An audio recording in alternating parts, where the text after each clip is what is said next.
Hey everyone, welcome back to another video, and today we're going to talk about what to save on and what to spend on when you're looking for skateboard parts to build your first board, or you just want this as some sort of refresher. Hopefully the information I'm going to be talking about will be helpful to you. Now keep in mind, I'm assuming that all the prices are for retail and they're not on sale, and the prices that I'm talking about are going to be in USD, so United States dollar. And I can't speak for the products or the prices for anything outside the US because I don't have any experience with them, and you will need to do your own research on that sort of thing. And for any brand that I'm talking about today, it's not going to be a very personal specific recommendation, it's simply what's popular at the time of this video.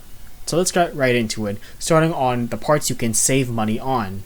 Now the first one is going to be bearings. When you're first starting out, you don't need a super expensive bearing like the $60 to $100 price ones. You can stick with a nice $10 to $20 one and it'll get the job done. And a lot of people, even though they're very experienced or whatnot, they tend to stick with this price range because the bearings are actually really good quality at this price point, and they're very easily replaceable if you don't want to do maintenance on them. So if a bearing busts out or gets rusted, it's only like another $10 to $20 if you choose to do that instead of doing maintenance on. But I would recommend doing maintenance on it because it's a very useful skill that you can use later on in your skate career. Now for the $20 options, the two most popular options are going to be Bones Reds and Bronson G2s, and that really shouldn't come to a surprise to anyone. They're cheap, they work, they're reliable, and generally the industry standard for a nice, affordable skateboard bearing. But if you didn't need to cut costs or you're looking for a much cheaper option, there's a lot of them out there, usually in the $10 range. A couple of the popular ones are going to be Mini Logo, Shake Junt, and Spitfire. Now keep in mind, there are some things to look for in a skateboard bearing. You want to make sure that it has at least one rubber shield facing on the outside. The reason is because those rubber shields are actually designed to be taken off and put back on, so you can do maintenance with these bearings if you choose to do so. Now I would completely avoid the bearings that have a metal shield on it. That metal shield is clamped onto the bearing itself, and it's not designed to be taken off. So if that bearing gets rusted or you need to lube it or anything, you simply cannot. Now there is a way to take off that metal thing, I believe, but it's really not worth the effort. Generally bearings like that are very cheaply made and they don't perform all that well. And they also go for about the same price as the $10 bearings like the ones I just mentioned with those rubber shields. So there's no real reason to get a bearing like that. Just stick with the ones from a skateboard brand, and it has at least one rubber shield. Now the next thing you can save on, it's going to be hardware. Just stick with the plain black hardware. Phillips head, Allen head, really doesn't matter. These are going to be around $3 to $5. Now for the branded hardware, like it has some design on the head or it's like painted a really cool color, it's going to do the same thing, but generally it might cost a little bit more, around $5 to $8 or so, and some of them are very gimmicky, like the very new Ace Hollow hardware. When you're starting out, you don't need that stuff. Just stick with the normal black hardware. But of course, you can also have fun with it. This is just keep it in mind when you're trying to cut down costs. If you want anything with like a funny picture or like cool color or anything like that, completely expect to pay more. And this goes for the next item too, Griptape. You can stick with the plain black basic one. Griptape is going to be around $6 to $7 or so depending on where you are. And some places do give out free Griptape with board purchases or full complete purchases, although that is becoming more of a rare thing nowadays. FYI, skate shops have to pay for Griptape too. They don't get it for free. Now if you're looking to get like a Griptape that has a funny picture on it, or it's this cooler color, or it's like a clear one, those are going to do the same exact job as the plain black one, but they cost a lot more because of that image printed on it. So a Griptape that has like a cool color or cool picture, instead of $6 to $7, it may be way up to like $15 to $20 for a sheet, and that adds a lot of cost to that board you're building. And some of these perform worse or don't last as long as a plain black Griptape, so just keep in mind on that. Now personally, if you wanted to do like some art on your Griptape, what I would do instead is, assuming you have the funds, is just buy the plain black Griptape and then get paint pens. Posca makes really nice ones. They last a really long time, and then just do your own little arts or doodles or drawings onto that Griptape. I feel like that way it's really cool and it's a lot more personal and it saves you a little bit more money when you're looking for Griptape. Now the next thing you can save on is actually going to be the skateboard deck itself, and there's a few options for that. Now the first option being it's going to be like a blank board, where it's just a normal plain skateboard and generally there's no graphic on it. Now some shops may have this, but they may also buy it from another brand or so, something like Mini Logo. Now Mini Logo is really nice because it's around $40 or so. Generally most of them don't have graphics, but some of them just have very basic images on them, and they completely get the job done. Now you're not going to get like a special concave or wheelbase shape, anything like that. You'll get a very plain skateboard deck that gets the job done. And of course, when you're trying to like cut down costs and all that, you got to take what you can get. You can't be extremely picky when it comes to that. That's where you spend more on decks, not less. Now the second option is going to be the skate shop deck. Now most shops at least are going to have their own brand of boards, whereas it's like whatever skate shop on the bottom ply as the graphic, and generally these are going to cost a little bit more than blanks, but much less than pro boards like from the other big brands. Now this is really done in tradition. This is mainly for someone who wants like a cool image, but they also want to save costs and also maybe want to rep their local skate shop at the same time. That's a really nice option for that. Some of them do special shapes or whatnot, but I can't say it for certain who is. You're going to have to ask your local shop or do some research online about that. But generally these decks are going to cost about $10 to $20 less than a pro board from like a bigger brand like Baker or Black Label or Heroin or anything like that. Now again, you may not get like a special concave or special wheelbase shape, anything like that. You'll get a board that works and generally has a pretty cool picture underneath. Now if you were looking for something very, very specific, like a very specific shape, wheelbase, concave, all that, that's not something you can really save on. You're going to have to hunt it down, and they are going to cost you a lot more. But if you don't care about that stuff, you can just stick with either the blanks or the shop decks. Now we're moving on to what you should spend on, where you should invest the most money into if you're given that choice. Now the first one is going to be your skateboard truck. It's going to be this piece of metal that attaches to the underside of the board, holds your bearings and wheels together, and it is a very vital part of your board. And there's a whole reason why there's a whole truck war where people argue about what truck is the best and which truck is the worst.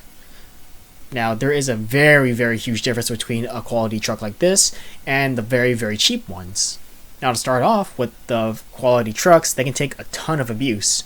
As you can see, I got a bunch of groove marks in here from all the grinding and whatnot, and yet this still has a lot of life left in it. You can have some people going as far as to basically grind off almost the entire handle to where you can see the middle of the axle, this part, on this area, and they still choose to use the truck. And that just shows that like how far a quality truck can go. Another huge difference is going to be this part right here. This part is going to be a giant bolt called the kingpin, and it holds your trucks or your hanger and your bushings and your cup washers all together to make sure it doesn't fall apart. And you can either tighten this nut, the kingpin nut, to make this truck either loose or tight, so super carvy or super stable or somewhere in between. Now with a quality truck like this, the kingpin doesn't move, it's stationary. It's not supposed to move, it just stands there, and then what makes the truck turn is the compression of this bushing and the rebound of it to reset when you're not turning. Now with the very, very cheap trucks, this kingpin actually bends and moves just like that, which it's not supposed to. And the bushings don't actually do anything. The truck relies on turning by this kingpin moving and bending. And eventually through this moving and bending, that kingpin is going to snap and you're left with a broken truck. When you're trying to adjust it, because the kingpin is moving, a lot of people find that they try to make it tighter, but then they step on it and the board just still feels very, very loose. That's because this kingpin is going up and down, left to right, and it's not making that tightness stay.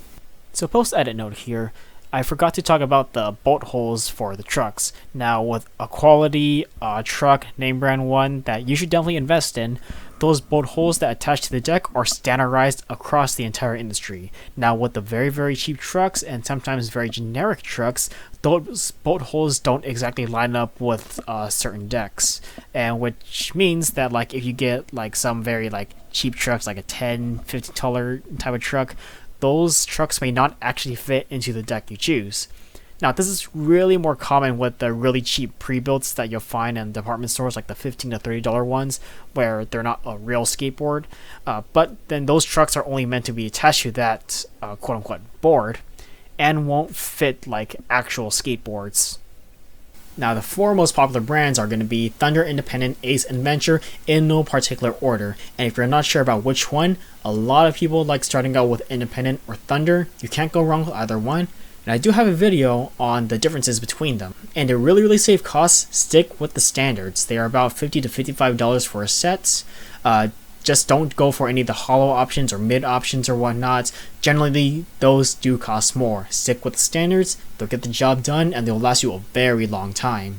Now, the next one is going to be wheels. Now, a lot of people say you can either save or spend on them. Personally, I would say invest in a really nice wheel because it's going to make your board move. It's the parts of the board that makes the contact with the ground for most of the time when you're not popping a trick or whatnot. It gets you rolling, gets you super fast. And you can have the best bearing in the world that's like $100 to $200, but if you don't have a nice quality wheel that actually rolls to go along with it, that bearing isn't going to do much. Now, there's a lot of options around here. Bones and Mini Logo offer about $15 to $25 options for a set, and personally, I think they're actually really nice for the budget. Now, the wheel quality, it's, it gets the job done, nothing special. It's decently durable, but it does cost like not too much. $15, $25, I'll take it for a set. Now, in the $30 to $35 price range, you have a lot more options. A lot of brands, like skateboard brands, do offer their own branded set of wheels. And again, they get the job done. Nothing too special. Durability is alright. The ones that I think you should also be looking at are the actual wheel branded wheels. Like, it's a specific skateboard wheel company, not a skateboard deck company that sells wheels. And there's a lot of options for these. The last I checked, the really nice popular ones are going to be SML, Satori, Hazard wheels, and there's just a whole lot more. And generally, when this little price range, you can't go wrong with them. They just work. And again, I would do your research on this. If you have a specific wheel in mind or brand in mind, look it up. There's a lot of videos and reviews about them, not from me, but from other people. And just check them out and see if they fit your need. But very generally, they'll get the job done. Durability is really nice. Flat bar resistance fairly nice. They roll, they slide, all that good stuff.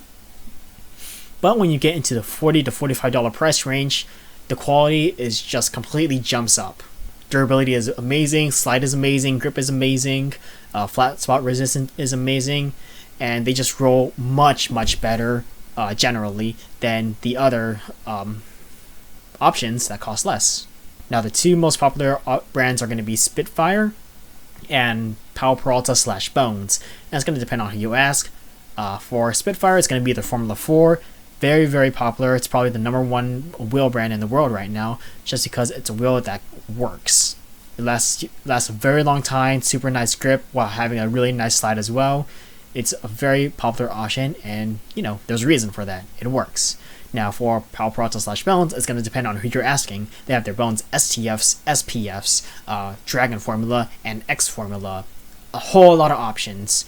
But those wheels also perform very well. I don't want to get very too specific, but all the wheels in that lineup, depending on what you're using it for, is a very nice quality wheel that is also going to last you a long time. Grip, slide, durability, flat salt resistance, all of that.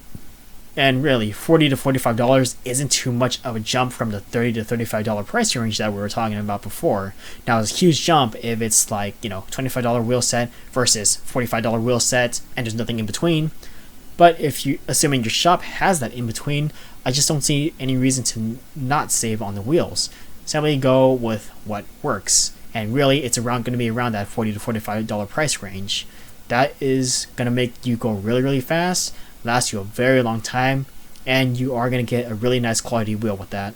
Now, for rails and risers, you do not need those. If you need to cut costs, don't buy those. The only reason why you would need riser pads is if your wheel is too big for your board and you're getting a lot of wheel bites. Riser pads pretty much increase the space between your wheel and your board to help avoid some wheel bites. But if your wheel is pretty small or whatnot, or it's a smaller diameter than the height of the truck, generally you won't need those. And for rails, unless you have a very specific purpose for them, you don't need those. There's a lot of people who skate without rails, and it just works. The board is still going to slide, you can still grab your board, it's still going to do pretty much everything that rails do. And rails serve a very specific purpose for a very select few people. But rails are fun. if you want to spend the money on that, do it, but it's not a necessity. If you're trying to save your graphic, Rails do a decent job at it, but it won't save it completely. So that has been my breakdown on what you should save on and what you should spend on when picking out skateboard parts. Hopefully this information has been helpful to you, and if you have already, known this information, I hope it's been a really nice refresher for you. But yeah, what do you think? If you have any questions or comments, or you think I missed anything out, just leave a comment in the comments below, and as always, I'll see you in the next one.